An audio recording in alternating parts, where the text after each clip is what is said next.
Hail, hail. Thank you for downloading and listening to the Celtic Lifetime 11 podcast, brought to you by CelticUnderground.net.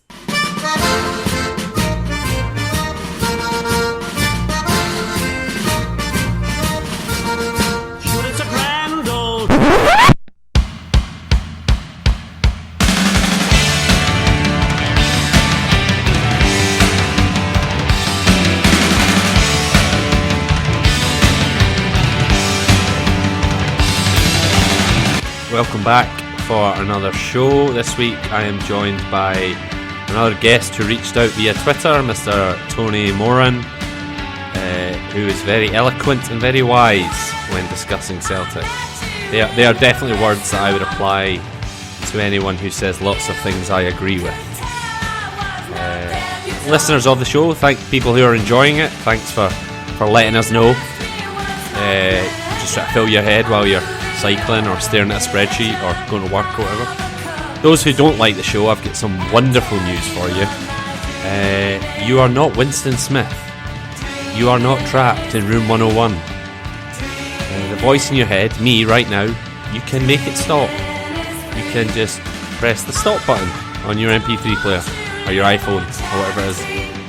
You don't need to listen to this. I am not Big Brother. Emphatically, I don't have any younger siblings, so I have never been a big brother.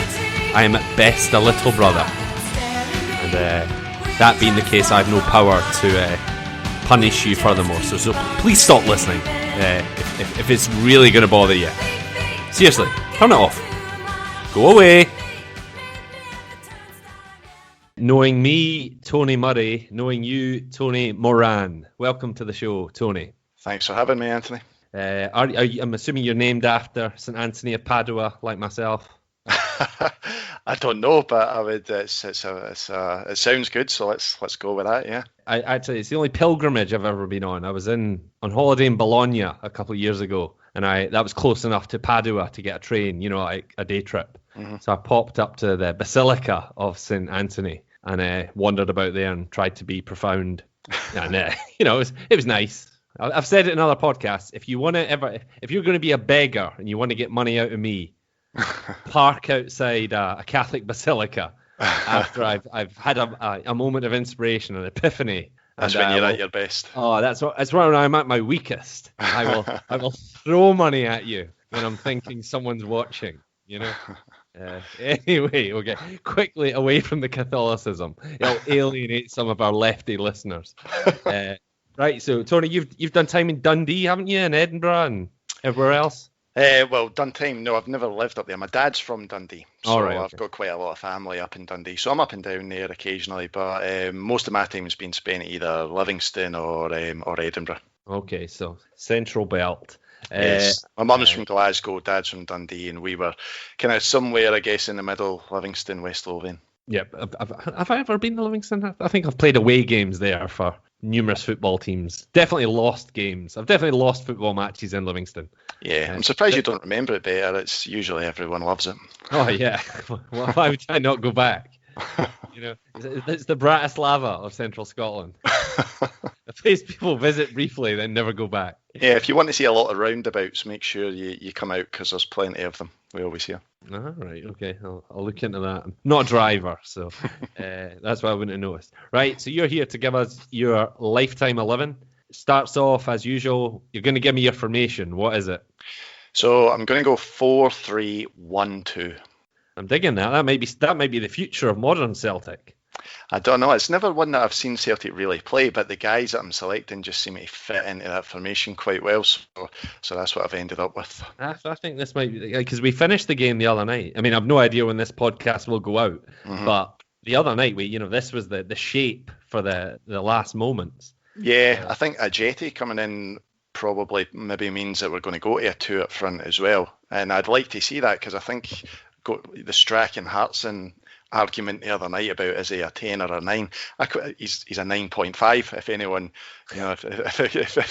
if we can do that, I think he's good in both roles. But I think with someone up there, I think when Griffiths was playing with him towards the end of last season, it brought out the best in him. Just allows him to get turned on the back four, drop off and get turned. I think that's his best. Yeah, he is something else. Just briefly talking about the modern game.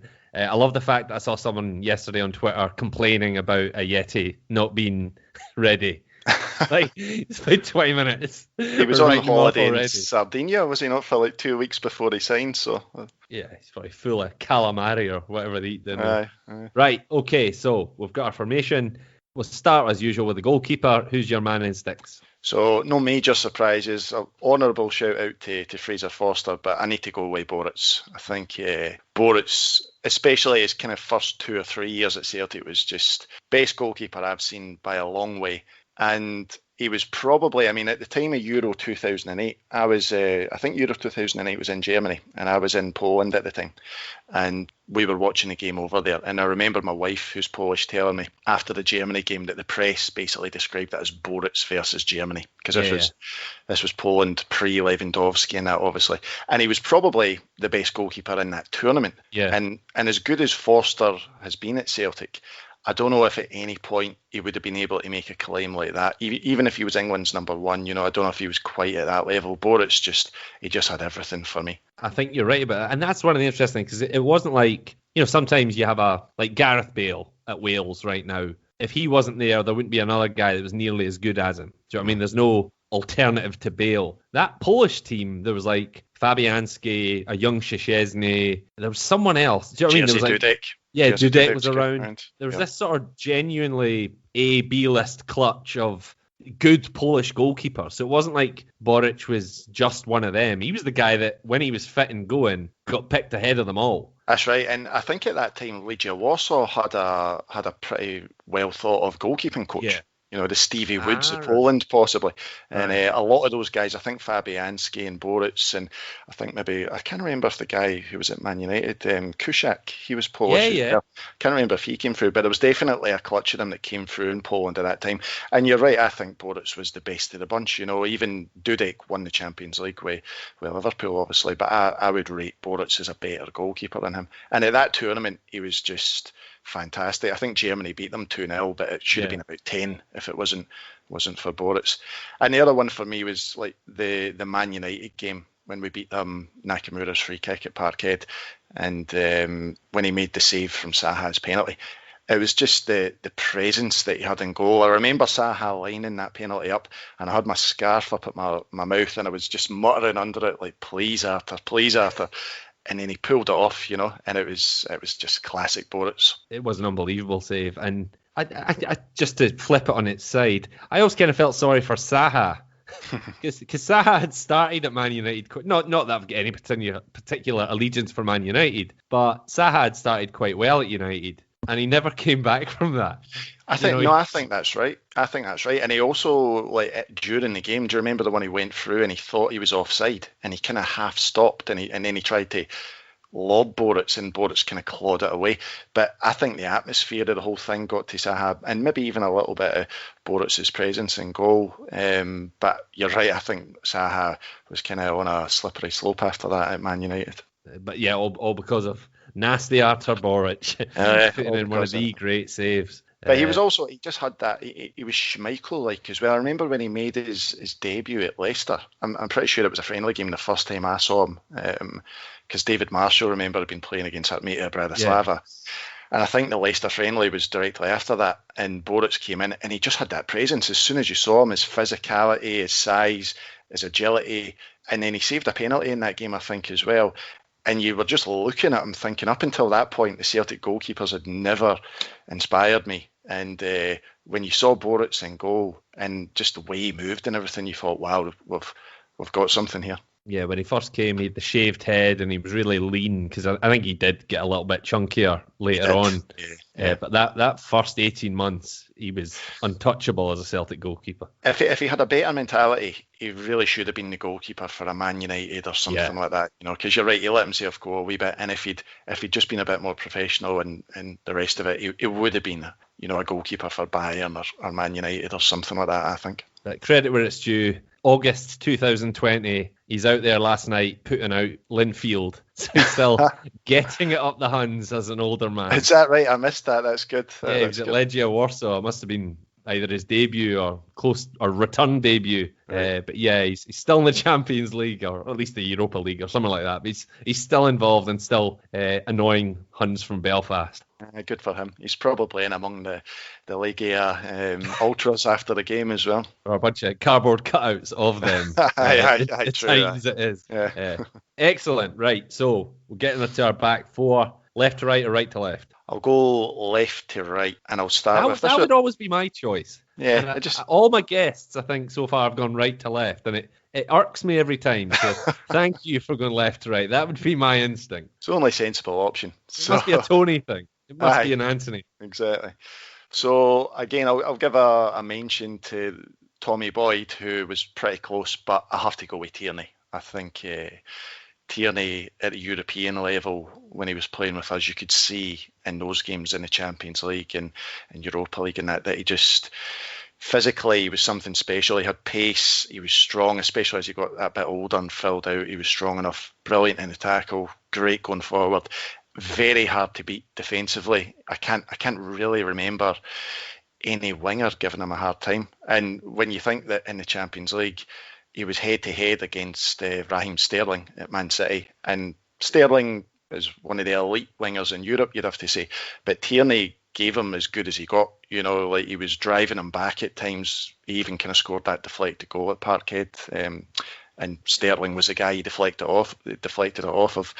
And he came up against Mbappe as well for PSG. And even though PSG gave us a doing, Tierney, I thought, was one of the guys that came through that pretty well. And he was against, an absolutely flying Mbappe. So Tierney, for me, he has to be, even though he left, maybe not in the greatest of circumstances. I don't really hold anything against him for it. But he was for me, the obvious choice for left back. Yeah, not going to get a disagreement for me. Thinking about the Champions League, the assist away at Anderlecht was a great moment. Yep. Where, not that I don't think Anderlecht, they are our sort of level of club that we should be competing with. So it's that rare moment where we go in on an away game in a Champions League and genuinely give a team a doing, and it's all part of that. I think the first goal was that the first goal?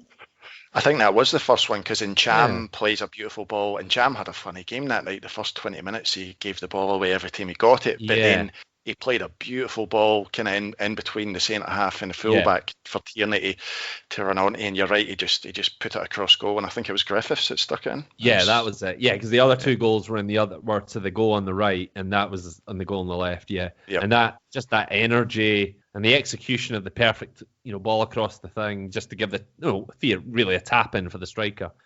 And the other thing that I was thinking about when I was thinking about Tommy Boyd, and I love Tom Boyd because when he first came, back in the early 90s, that's kind of my earliest memories of Celtic. When we played Cologne and Borussia Dortmund in the UEFA Cup, Tom Boyd was great in those games. He was bombing up the wing, he was really good. And it was a little bit unfair on Boyd because he got moved to centre half later on in his career, which probably wasn't his best position. But I always just felt Boyd had a little mistake in him here or there, and Tierney never really done that. Tierney was... I can't almost ever think of Tierney making a big mistake that gave away goals. Yeah, there was no fingers getting pointed at Tierney really during his Celtic career. He just came in and was just brilliant from the get-go. Yes. And it's scary when you think that he's. I've read him just in the last day or two in the paper saying that he was fourth choice in Celtic, under 20s, I think it was, until Dyla spotted him, and then the next thing he knew, he was basically fast-tracked into the first team. But you wonder how can a guy like Tierney be sitting fourth choice and Andy Robertson was let go, and who were the other three? Who were the other three left backs that we had? I like that fact that how sometimes something amazing happens in a youth match and it goes viral. I don't know if it's a retrospective viral thing, but there's that video where Tierney scores. I think it's away at Capello from his own half. Literally just outside the box, and he guns it. And usually, some kid that does. I remember Rocco Quinn scoring a similar wonder goal, and what the hell ever happened to Rocco Quinn?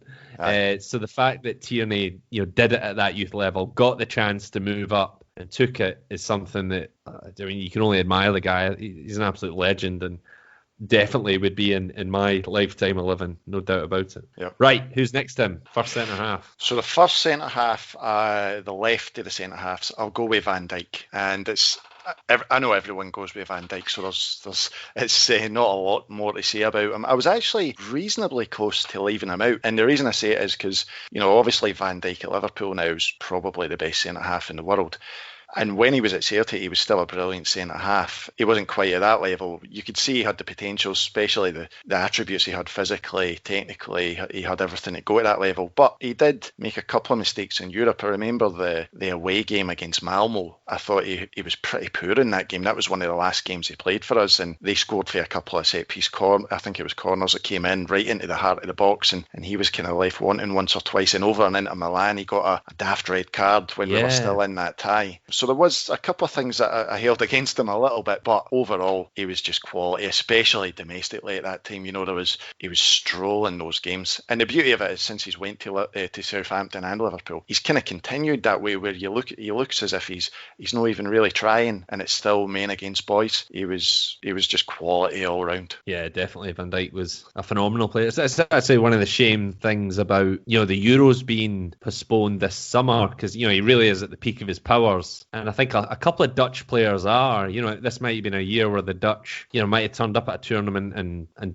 done well. Maybe in a year's time that won't be the case. Maybe they'll win it next year. I don't know. But it'd be interesting to see if you could take it into the international scene. Yeah, well, they've definitely came back a lot stronger. I mean, a few years ago it looked as though they'd really kind of fell away. But you're right. Guys like the other guy, De Ligt, centre half, who's the Ajax guy, who's now at Juventus, and De Jong from Barca, and they've definitely got a good team at the moment. But Van Dijk is, I have to say, I'm surprised even a little bit how well he's done since he went to Liverpool, because he's clearly, I think, the best centre-half in the world, And even though he had that potential at Celtic, if someone had said that he would be head and shoulders almost above guys like Sergio Ramos and Boateng at Bayern and all those guys, Bonucci and all that, you would have maybe even the Celtic fans, you would have maybe doubted, what could he be that good? But he is. He's really that good, and he's should be the first name on the team sheet for Liverpool, really. Yeah. No disagreement for me. And who's going to partner him as a centre half? It has to be for me, Bobo Baldi, and I'm always amazed.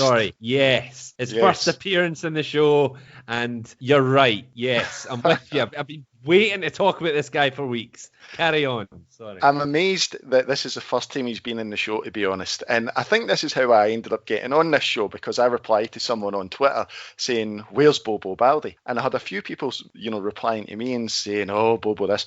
I think people have forgot, actually, just how good Bobo Baldi was. Now, he wasn't a technical player, right? When you look at Van Dijk, he had everything. Baldi didn't have everything, but what he did have was just being a monster at the back. He was, if you needed a guy to defend going to Ibrox, you're going to Ibrox tomorrow and they're throwing in any centre forward that they like, he was the guy to put the shirt on, because he was a monster at the back. I never once saw him lose a physical battle, and you knew going into any game that he was going to bully the opposition centre forward and quite often put them off their game because they were intimidated by him. And when you think of the run that we had to Seville in 2002, 2003, he got Player of the Year that year from the fans, and Larsson was at his peak at that point. And whether he should have got it over Larsson's debatable, but the fact that he got it and the performances he put in places like Celta Vigo and down at Anfield when he was a rock, especially the Celta Vigo game, like Celtic were under the caution that game for a long time away from home, and he was right in the middle of that back three, and he just held everything together. There was not a single ball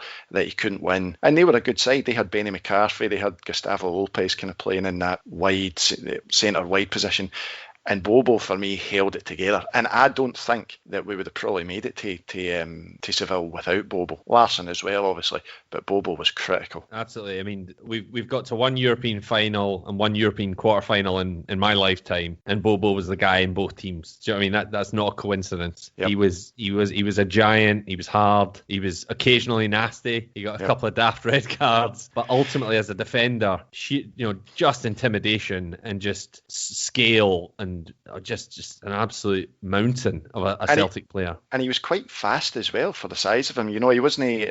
I don't think he was as fast as Van Dijk, but he wasn't slow by any measure, Baldi. You very rarely seen him getting outrun by strikers or anything. The two things that probably Celtic fans maybe hold against him a little bit was the red card over in Seville, and the penalty in Lyon when he chucked his hand up, and both of those, you look at them and you wish he hadn't done it, and that's maybe what people hold against him. But his performances in other games that got you into those positions to be able to even be in Seville, or to be able to be, fighting with Leon for that kind of qualifying place in the final game. He was a huge part of it, and for me, he has to be in the team. I would give an honourable mention to quite a few centre-halves. I thought Mark Reaper was key to us stopping 10 in a row. I genuinely think if I was doing this, I've not done it, I probably never will do it. My two would be Reaper and Baldy. Yeah. Maybe I'm just being contrary, leaving Van Dijk out, but just imagine a centre-half two of Reaper and Baldy. You're just not getting through that. No, I thought Reaper was really good, and he got some weird injury with his toe that kind of ended his career with us. But I don't think if he hadn't came in 97 for that 10 in a row season to stop Rangers, I don't think we would have stopped them, because guys like Stubbs and Anoni weren't bad players, but he made them better. Stubbs all of a sudden when Reaper came in was a lot better. But so I'd give a shout out to Reaper. Mialbi was a great leader at the back. Paul Elliott was a bit before my time, although my dad loves him. And I actually like Big Julian. I think Julian at the moment's getting a lot of stick that he doesn't deserve. But yeah, Van Dijk and Bobo for me. And one more comment about Baldy. I remember Baldy used to give me a reason to watch the African Nations Cup, which I had no interest in. And then you'd watch, I think it was Equatorial Guinea. Is that where he was from? It was one of the Guineas. Basically, their team was just 11 Bobo Baldis. Some of them literally were other Bobo Baldis and stuff. But, exact opposite of Scotland. Yeah. Right, so who's completing your back four? Right back. I'm going to go with Didier Agat. It has to be Agat. I think his best position was wing back, but when the back three for Martin O'Neill kind of started to struggle a little bit against Rangers, when Alex McLeish basically figured it out and went 4-3-3 and played Lovenkrantz directly up against Mialbi in that kind of right of the back three position, O'Neill altered it, went back four and put Agat to right back, and you never heard of Lovenkrantz again after that. Agat was just, I thought his pace, first of all, was the fastest I've ever seen. Even from opposition players, I don't ever remember seeing someone who I would have thought was as fast as Agat in the flesh. He was devastatingly quick. And that was what gave him a lot of his defensive quality, that when he came up against guys like Ronaldinho and even Damien Duff when he played Blackburn in the Seville run, his pace was just so frightening that those guys, even though they maybe had a trick to get past him, he would just catch them up after a couple of strides, and they knew they couldn't get away from him. But then going forward as well, when you think of the contribution he made in some of the huge European games, Stuttgart away is the one that stands out for me, as well as Ajax. I mean, the Ajax away game, he was playing wing back in that game, and shout out to Bobby Petta as well, who, if you ever watch that game back, it's probably the best performance I can remember for two wide players for Celtic, like both at the same time, just having amazing games. But over in Stuttgart as well, his pace was scary getting down that line and getting us a couple of crucial early goals. That was such a strange game, Stuttgart, because we racked up, 3-0 lead away? I think it was 2 over there. Right, so we were 3-1 up, and then we went, 4, or we went 5-1 up? Yeah, 5-1, yeah. And then contrived to throw that away in the second half, which was an extremely stressful affair.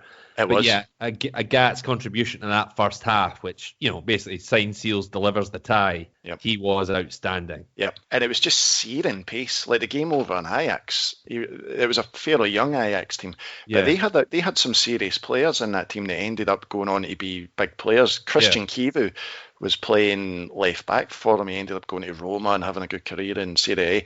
And I think Mido was the other guy who was kind of playing left midfield. That's what he was up against as the wing back, and he absolutely tore them. Like they just couldn't deal with him. His fitness levels, getting up and down the wing defensively and offensively, the delivery into the box for Sutton. I know a lot of people slag his crossing ability, and his crossing ability could be a little bit hit and miss, but you could name quite a lot of crosses that came out, big goals that came from Didier Agat crosses, including Larsson obviously over in Seville. And even if you watch highlights against the Huns, a lot of John Hartson's and Sutton's and Larsson's goals, Ibrox and stuff involved Agat bombing down the right, cutbacks and stuff. Yeah. And against Rangers, he was also up against Arthur Newman, who was one of their very strongest players. Newman was really good, but they almost nullified each other a little bit to an extent, I would say. But Agat, I think, got the better of it because, like you just said, I can remember more instances of Agat putting crosses in for Celtic to score in those games than Arthur Newman doing it. And he also ended up eventually handling Lovenkrantz and Newman and sometimes Neil McCann down that wing. And none of them could get anything out of him. Yeah, he was an excellent Celtic player. I wonder, just thinking back to the whitewash season, I wonder how many players played or started all 5 of those games. I'm sure Bobo probably did. Mm-hmm. Probably Agat probably did. So if you were sort of measure your great Celts as contributing to that wonderful achievement, there'd be a lot of good players in there. Yeah, right? Absolutely. Okay, so let's get away from our excellent defence and get into the more interesting midfield. You've got 3. So I've got a 3, and I need an anchor man in there. And Lennon and Lambert were great anchor men for Celtic, but I'm going to go with Wanyama. Has to be Wanyama. The presence that he had in the centre of the park. The Barcelona game was the one that obviously made Europe sit up and notice him. But he just had a massive presence, defending the back 4, protecting the back 4. He was physical. He could play a bit. He wasn't overly technical, but he was safe on the ball. He knew how to play it around. He was good for a goal at set pieces, and he could bang one from outside the box as well. And he obviously went on and he's had a great career in England, and I would quite like him back now from Montreal if we could. But Wanyama for me he just had a little bit more athleticism than some of the other guys that I could have chose. Lambert was obviously brilliant, won the Champions League. Just a little bit lightweight for me sometimes going to Ibrox. I remember him a few times getting stretchered off at Ibrox, maybe sometimes through no fault of his own when George Albert stuck his knee through his face. Yeah. But Wanyama for me just gave you that extra strength and physicality that just separate, and he also just had quality as well that separated him from the rest. I think this is the position I think most about because I loved Lambert. I absolutely loved Paul Lambert. But ultimately, if I had to, if a Celtic Lifetime 11 was to play, I don't know, a team from Mars tomorrow, and I had to pick Celtic players, I think I'd pick. It'd be between Lennon and Wanyama because Lennon was hard. Lennon was like, and I'm a guy that Lennon's biggest critic as a coach, but he was such a good central defensive midfielder. Yeah, he was hard as nails, and I would say Wanyama was as hard as Lennon, plus could bang one in for 25 yards relatively regularly. Yeah, and in that sense, I would lean towards Wanyama probably myself. I agree with what you said. The two of them were similar in that were both hard. Wanyama was just more physically gifted than Lennon, probably. He was a bit faster. He was probably a bit more athletic and stronger than Lennon.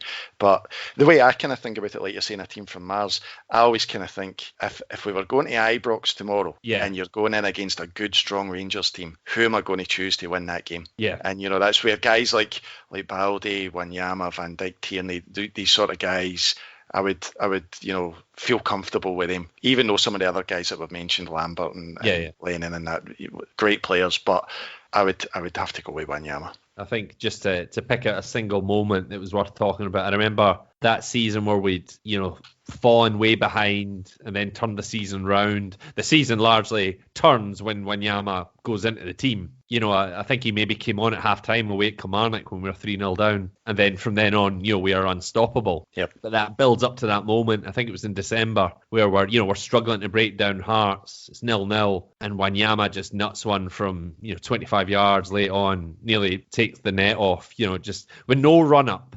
Literally zero step, just it falls to his feet and his right foot just goes bang like a video game, and he nearly burst the net. He was such a good Celtic player. No, he was fantastic. And I always remember Gary Neville talking about him after the Barcelona game. I think it was Redknapp, Neville and John Collins were on the panel that night, and Neville was raving about him. Like, he was actually sitting in the chair saying, Celtic are, with all due respect, Celtic are really going to struggle to hold on to this guy because he was just colossal. And he was up against Xavi and Iniesta that night. Yeah. And although he didn't take them on kind of head-to-head and outplay them, obviously, but he was able to, hold out against them. And what a presence he was that night, fantastic. Yeah, loved VW. Mm-hmm. I tried to construct the nickname The Beetle. Like Volkswagen, VW. It never caught on. I think it's too late. It's not gonna. I'll It's let never it too go. late. If I'll it let comes it go. back, we can try it. Yeah, with the Beetle, we'll try it. It's out there. It's out there. Right. Okay, so who are the two playing, I guess, his left or right or just in front of him? Yeah, so my two number eights, and this goes back to when I first started watching Celtic, he was kind of my hero. I'll start for the left here, John Collins. Collins, for me, was just such a classy player. And him and McStay really carried Celtic through that kind of early 90s to mid 90s period. And I just wish the team that I've got here, my 11, if I could have seen Collins playing with a Wanyama behind him and the guys that I'm going to put in front of him, compared to what he actually had to work with back in the day, it would have just made him even better than the player that he was. At international level, he was always a standout for Scotland.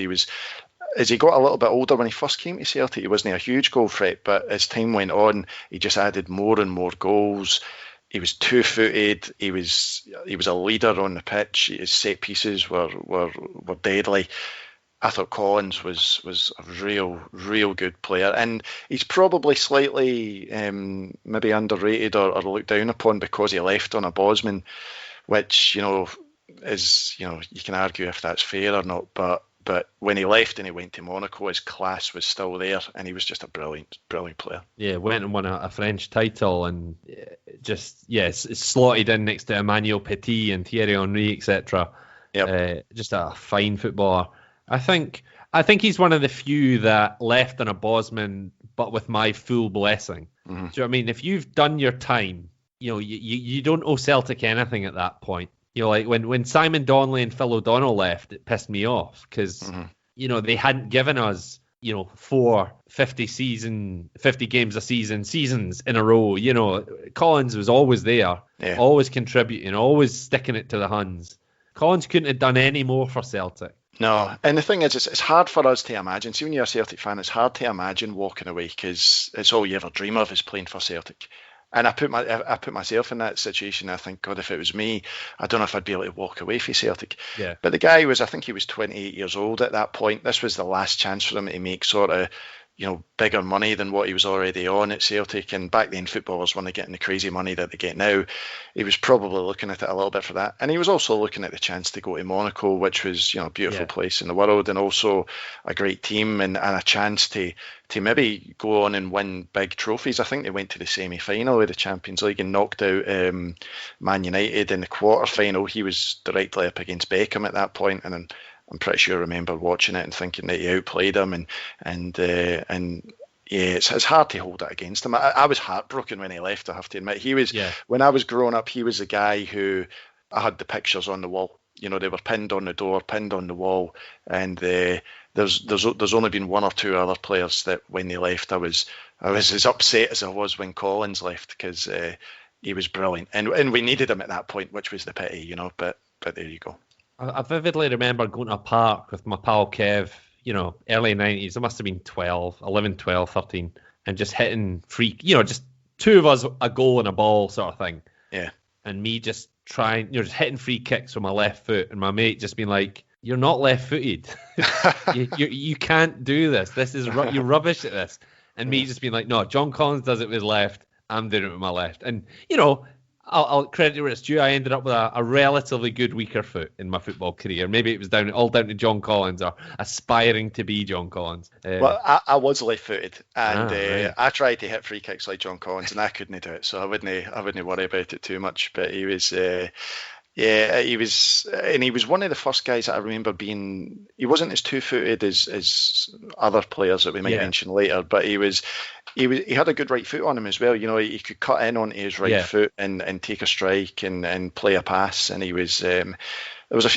loved a goal against Rangers as well. He was big game player. See when it came to Ibrox or when Rangers were more so at Ibrox, probably Collins really seemed to revel going to Ibrox's free kicks. I don't know if you remember the pass that he played to Paul Byrne when Paul Byrne scored the volley.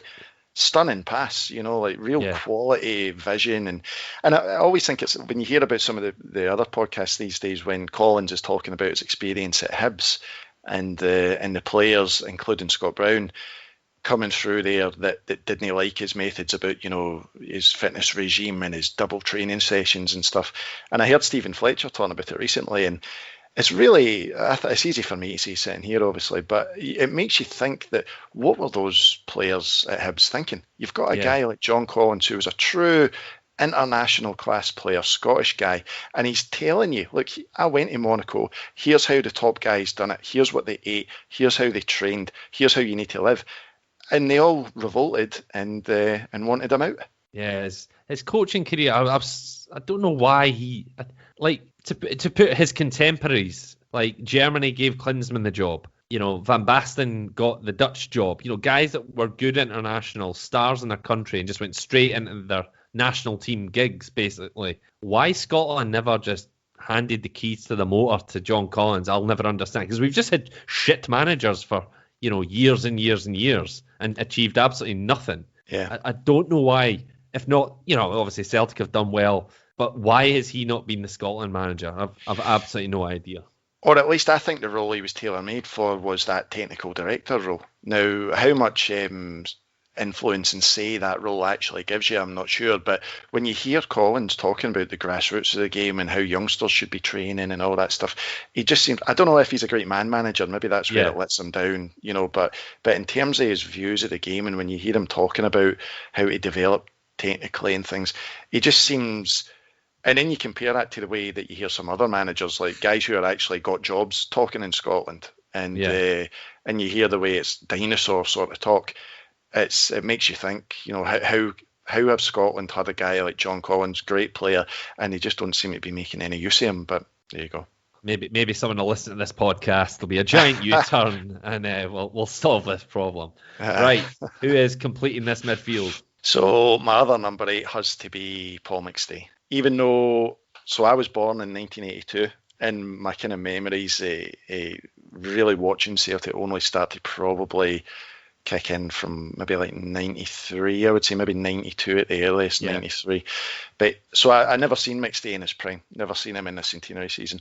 But even then, he just had that quality around him that he was able to almost, between him and Collins, they were able to dominate a midfield. Like the amount of teams that we went to Ibrox in the 90s and Celtic would dominate the game but end up losing. But the domination of the game and the kind of hold of midfield was basically down to McStay and Collins.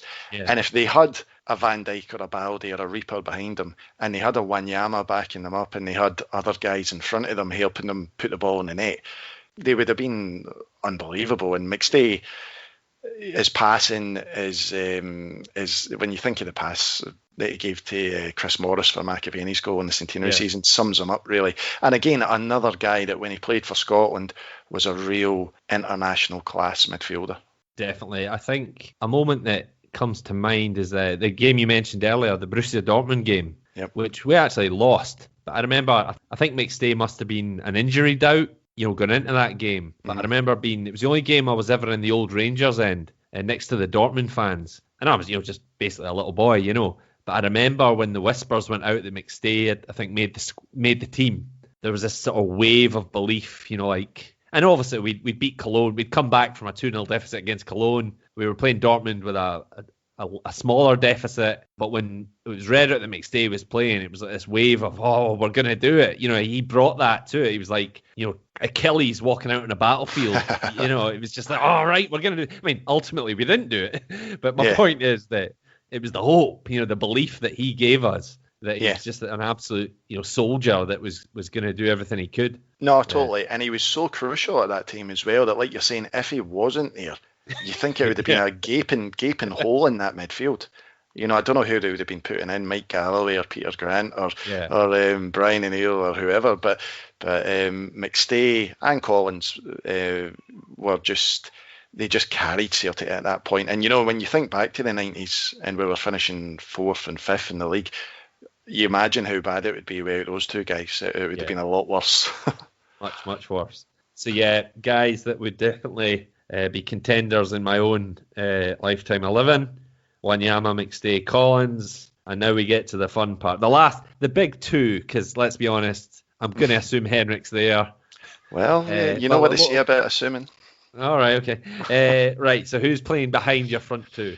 So there's only one answer to this question, and as good as Nakamura was, he wasn't Lubo Moravcik. Lubo Moravcik was the best natural football player I've ever seen at Celtic. You know, I would the two guys. I mean, Nakamura and Di Canio would be pretty close in those roles, even though Di Canio outside of football is not a great guy, but Lubo was just fantastic. The most two-footed player I've ever seen in football. Not even just with my own eyes, or not even just at Celtic, but just in football. I honestly have no idea what his best foot was, and you hear people talking about it all the time. But he used to hit corners with both feet. He used to, hit direct free kick with both feet. He would shoot with both. He would volley with both.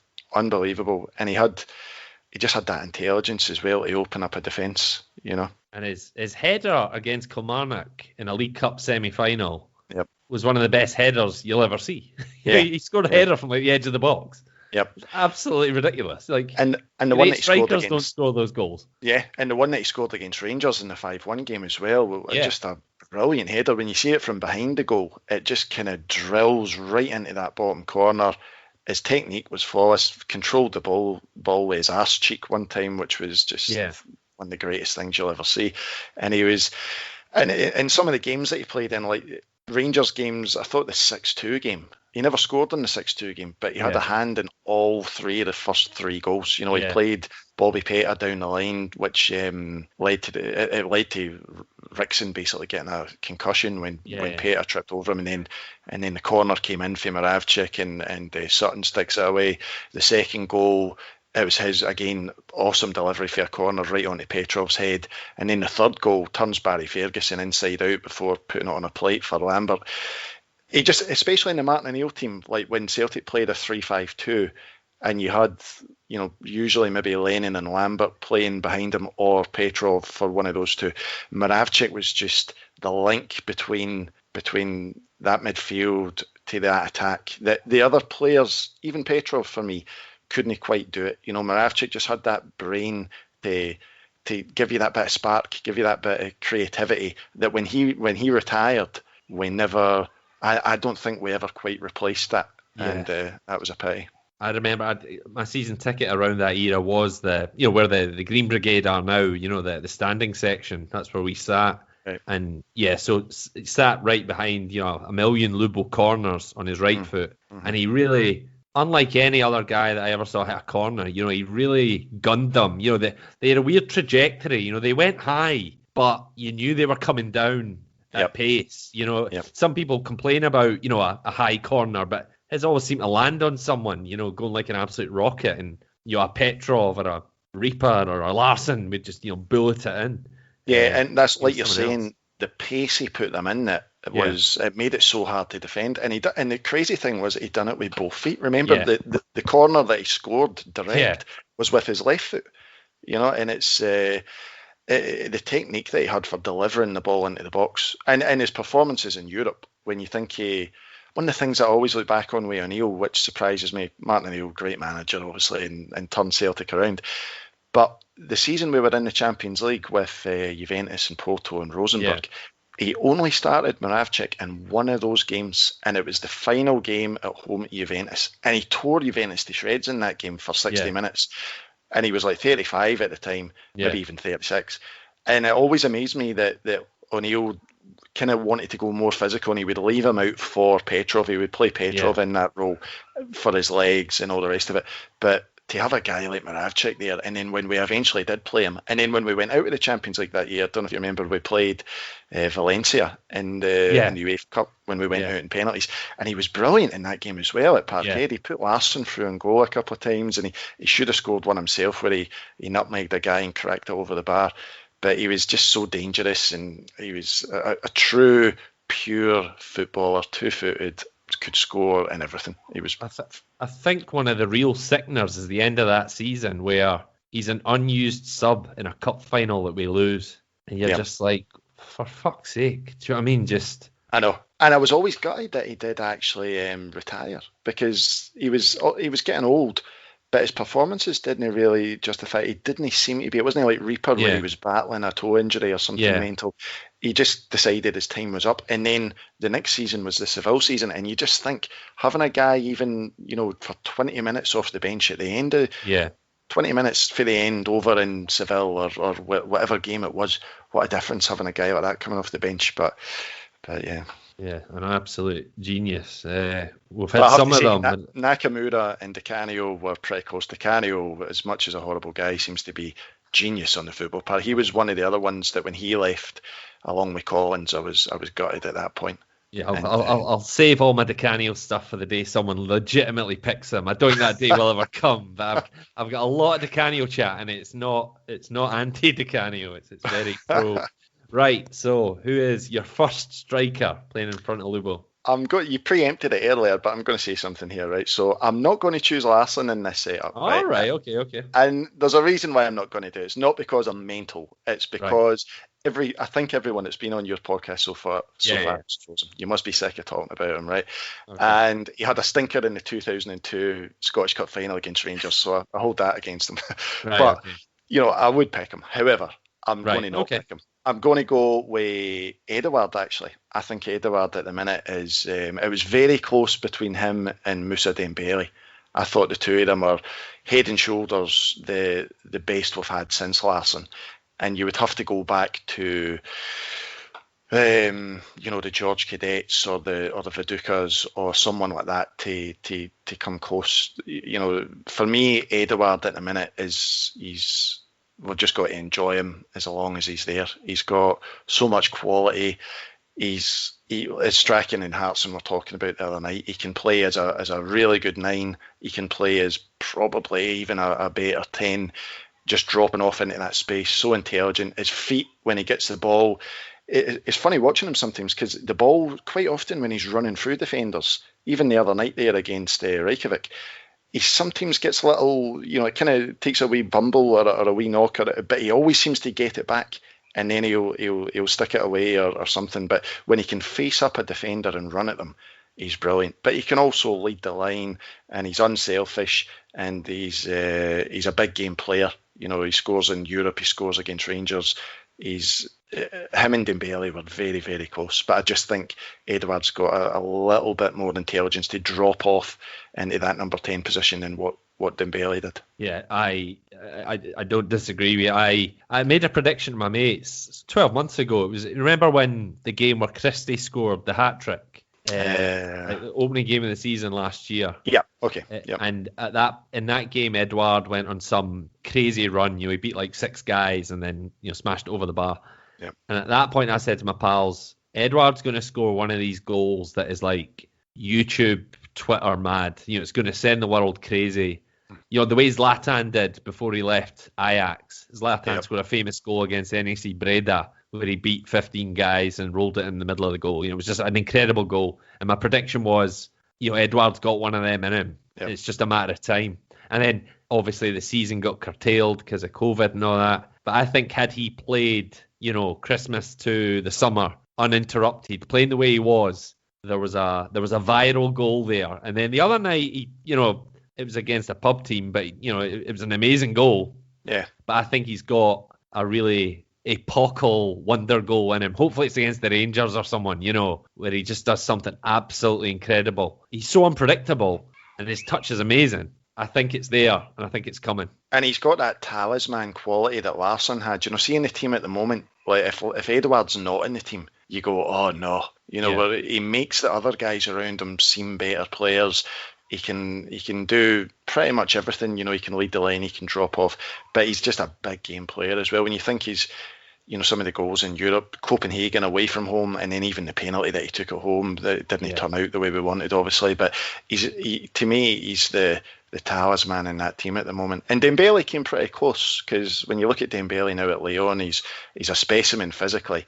And when he first came to Celtic, I thought his first season at Celtic he was at his best. He was a little bit leaner than what he was in his second couple of seasons, and he had just tremendous physicality. His pace and power was awesome. I don't think Edouard quite has the same pace and power as Dembele, but he makes up for it with a bit more probably intelligence and creativity as well. you can see, I mean, I've definitely read somewhere that at sort of 14, 15, his stock was higher than Mbappe's. Right. So you can imagine before youth football, evolves into adult football and real physicality becomes the real thing. You can imagine a young Edouard, coming off the streets of his Paris suburb, just being an absolute baller, just absolutely taking the piss out of people. No, and, totally. For different reasons, their careers have gone in different paths at this point. But there's a raw genius in him that you can't learn that. That's just a guy that's been born better than everyone else. Yeah, and I think it'll be interesting whenever the unfortunate time comes that he does leave Celtic, and hopefully we get at least 40 million for him, because we shouldn't be taking less than that. But when the time eventually comes, it'll be interesting to see how he does, because when you hear Strachan talking about him, he kind of compares him a little bit to Bergkamp. I think he's got a little bit of Thierry Henry about him. He's not at the level of those guys yet. Yeah. Could he get there? Maybe, but he's definitely good enough. When you look at some of the guys that are playing for Man United at the moment, and even Arsenal, and even a Liverpool or something, if you were to go and take Firmino out and put Edouard in, I think Liverpool would get on just fine with it, and he's got a lot of quality. I hope when he does go, I hope he proves it really, really big, because it just keeps that precedent going that Van Dijk, Wanyama, and Dembele and Tierney have all been setting. And people our age, we've been spoiled with strikers. I mean, we obviously, if someone's going to say, wait a minute, from Chris Killen to God knows who else, spoiled.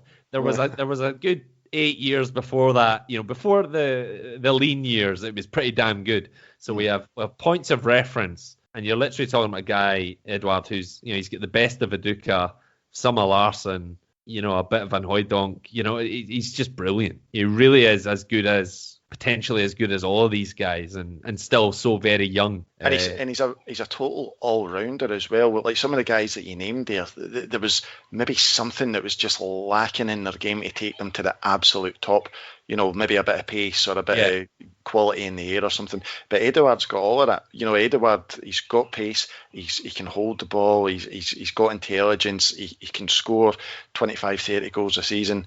He can play in a couple. I think you could play him off the left in a front three as well. Yeah. He's just, there's not any real weakness in his game, and he's still pretty young. Give him another couple of years, and if he does move on and he ends up getting coached by a Klopp or someone like that, he could be absolutely terrific. Yeah, he could really kick on. Right, brilliant. So, who's supporting him up front? So when I was putting it together, I was thinking about the old Martin O'Neill big man little man style, and although Edouard's not really a little man, but I love a target man at Celtic, and I'm going to go with Van Hooijdonk. Oh, okay.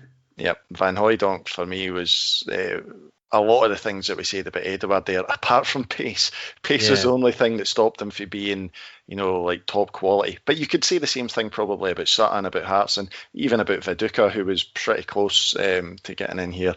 But Van Hooijdonk, man, he was a big game player. He was one of those guys that when Celtic needed a goal quite often in a Rangers game, or in when you were trailing late or drawing late to Kilmarnock or Dundee United or something, he would pop up with that header, or he would get a goal out of something. And he had that Dutch swagger about him as well, that he just had a confidence, and he was massive. What was he, about 6'5" or something? Yeah. His set piece threat in the air was brilliant. His link-up play was great. I would have loved to have seen him play with Larsson, actually. Yeah. Remember the Stilian Petrov testimonial a few years back when all the legends came, and Van Hooijdonk and Larsson were on the pitch at one point, and even though they were both in their mid-40s, I was watching it thinking, God, this is I'd have loved to have seen that in their prime. But Van Hooijdonk was superb. He was scorer of big goals. Yeah, scored some absolute brilliant goals. Off the top of my head, the header in the 3-3 game at Ibrox is one of the great Celtic headers.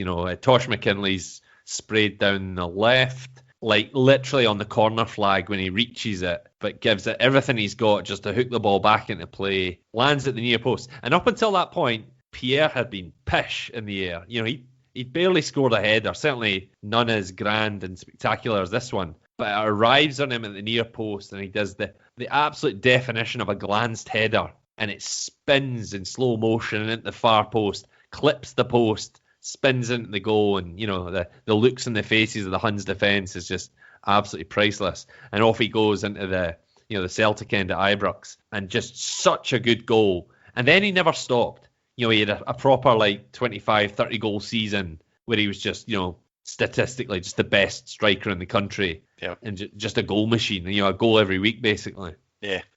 I agree totally on that goal, and how Tosh McKinley dug that cross out. When you watch it still, it's amazing. But great header. He leaves, I think it's Alan McLaren and maybe Richard Gough just leaves him, standing, and he gets up that height that he's got and puts it in.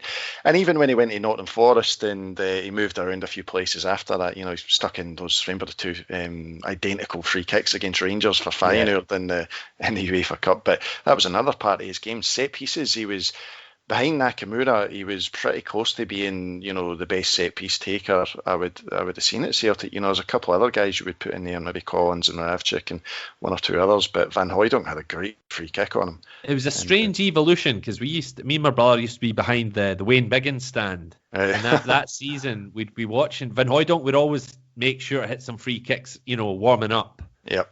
And you could see he didn't have it down. Do you know what I mean? He wasn't pulling rank over Collins at that point. Collins was still on free kicks. Yep. But Van Hooijdonk would always warm up, and you could see what he was trying to do. He had this big leggy run up. He was trying to get it up and down, but it wasn't working yet. Yep. And then he clearly just figured it out. And it is, practice makes perfect. And eventually, when he started doing it, he never stopped. That last half season he played, he scored a great goal against Aberdeen on the first day of the season. One of the great Celtic free kicks on the right, but sweeping down into the far left side of the goal, just unstoppable. Yep. Definitely scored at least 3 more, as the season progressed, and then he was gone before long. Yeah. But then he went down to Notts Forest and Feyenoord and beyond, and was just like literally one of the great free kick hitters on the planet. With up there with Janino and Beckham. A genuine A-list free kick taker. Yep.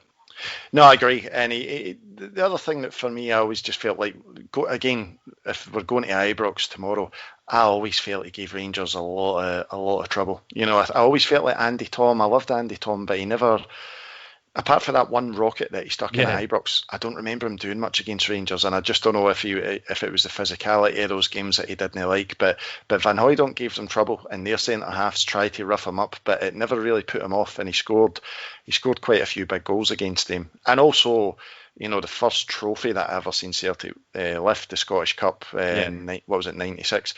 Or was it 95? It was 95. It was 95, yeah. Yeah, and Van Hooijdonk stuck that header in. That was, it was such a huge moment that, because that game, although we should have won it more convincingly, we only won it 1-0, and if we'd have lost that one after losing the Raith Rovers Cup final, which I was also at that same season, Jesus, that would have possibly buried, everyone almost, because we were so desperate for anything the resembling success at that point. And if we'd have lost to Airdrie in that cup final, man, I don't know where we would have went at that point. But Van Hooijdonk stuck that one in, and it was, I just felt I'm struggling to remember because we never had many great runs in Europe at that point. But even against a couple of teams like Innsbruck, Tyrol maybe, and Kasici and things, I'm sure he stuck in a goal here or there. But it was. I always felt like when you needed a goal, you're going into the 90th minute and we're drawing away to Dundee United or Kilmarnock or something. Yeah. Van Hooijdonk was one of the guys, similar to Larsson or similar even to Edouard now, that talisman a little bit, that he was your go-to guy. So many games that On Target season, On Target was the video of the review video that I think a lot of people remember as the On Target season. Like games that weren't on TV, so it's literally just, sitting around a radio listening. Yep. And so many of them are, and Van Hooijdonk scores in the 90th minute. He did it so often when we needed it. Yep. And also, I think he was a young guy. He wasn't peak anywhere near it. He was like early 20s when he comes. Yep. So he probably was about, I don't know, at the latest 25 when he left. Yeah. And he was also a bit like Edouard, a guy that was improving while he was there. And he was also one of the very first foreigners really coming into Celtic. That kind of when all of a sudden English football as well started bringing in more foreigners. Van Hooijdonk was pretty much the first. Rudy Vata was there, I suppose, already, Yeah. but you know, like Van First Hooijdonk mention was. on the podcast. Aye, he's not in the team though. But Van Hooijdonk was, before Tom, before Cadet and DeCanio and that, he was the first one to arrive. And I remember going to see him at Hampden. I had a season ticket behind the goal in Hampden that year. Yeah. And when we seen him coming out, you're like, my God, he's massive. And then he scored an absolute peach on his debut. And he just, for that moment, you knew that we had something good. Pity the way it ended for him. It was his fault, and that'll be held against him. And you can't really, some of the comments he made, about the homeless thing and that, you can't, obviously, that was just idiocy. But as a player, he was a big player. And when I was looking at the alternatives, I liked Viduka. I thought he played Amoruso very well. I thought Sutton was obviously a great partner to Larsson. Hartson was brilliant. This, was a guy that I thought was massively underrated. Scored in 6 away Champions League games on the trot, right through qualifiers to the group stage. There's not a lot of guys that could have or have done that. So I like Sammy, but Van Hooijdonk was just quality, I thought. Yeah, fine Celtic player at a time when we needed a bit of magic. Right, that is a very strong team. Probably the closest in the series to my own thinking. There's nobody I'm really disagreeing with here. Yeah, very, very strong team in my view. But we always end the podcast with the one that got away. So who's your option? There's two. I'll give you one, right? But the two that one of them we actually had for a while, and it was Craig Bellamy when he was here on loan. It was electric. He was exactly what that team needed. Like post Larsson and after Juninho and Henri Camara not working out, when he came in January, he really just lit up that team. And because that team at that point had lost a lot of legs as well. There was aging guys in there, the Suttons, the Hartsons. Petrov was the only guy who could really get about anymore. Alan Thompson, Lennon. It was a team that was slowing down quite rapidly. And when Bellamy came in, he was rapid, fast. He was scoring big goals. He had that bit of fire in his belly that he loved the big games, and you felt like he got the club. Yeah. And I felt like I was at the end of that season. There was a lot of talk of Celtic going to try and get him permanently, and I was really hoping that we would. And Strachan obviously had links with him, but he just seemed to be too expensive at the end up. And he went on to, when he was at Man City, especially, he was arguably English Player of the Year one year when he was down there. I think he finished third in the voting or something, but he was fantastic. But having said all that, the guy that I'm going to throw in is Hakim Yakin. Right. Don't know if you remember Hakim Yakin. Yeah, Bal or Basil's. Basil's number 10. And it goes back a little bit to what I was saying about when Moravcik retired. I felt like when he retired, Petrov could play in that role, in that kind of almost a number 10 box-to-box role, but he wasn't the same type of player as Moravcik, and Hakim Yakin was. And when he played us with Basel and they knocked us out, he was quality. Like, he played a stunning pass in the away leg over there. He put them, I think it was the goal that put them 2-0. No, maybe it was their first goal. He put them 1-0 up over there. But he absolutely just threaded it through our defence. For Switzerland, he was good. And I remember we got linked to him a few times, and he just seemed to me like the exact sort of guy that we needed to replace Moravcik. A kind of maverick number 10. He could score goals, great left foot. He had a wee bit of fire about him as well. And I was actually a little bit surprised that he didn't go on to do more in his career than what he eventually did, because I think he moved to Germany and was kind of okay, but nothing special over there. But I think Celtic would have been a good fit for that guy as well, and O'Neill would have probably got the best out of him. But I'd like to know why we didn't get him, because I'm pretty sure we were in for him. And I don't know if it was just the money or what happened, but yeah, he would have been. I'd have loved to have seen that guy linking up in behind Larsson and Sutton, and in front of Lennon and Petrov. Yeah, he was a proper talent. Just a classic number 10. Would have scored free kicks. Would have picked locks. Would have been a fine Celtic player. There should always be room for a player like that in a Celtic team, I reckon. Yeah. Moravcik or Nakamura or whatever, and he certainly would have come in handy in that post Moravcik era.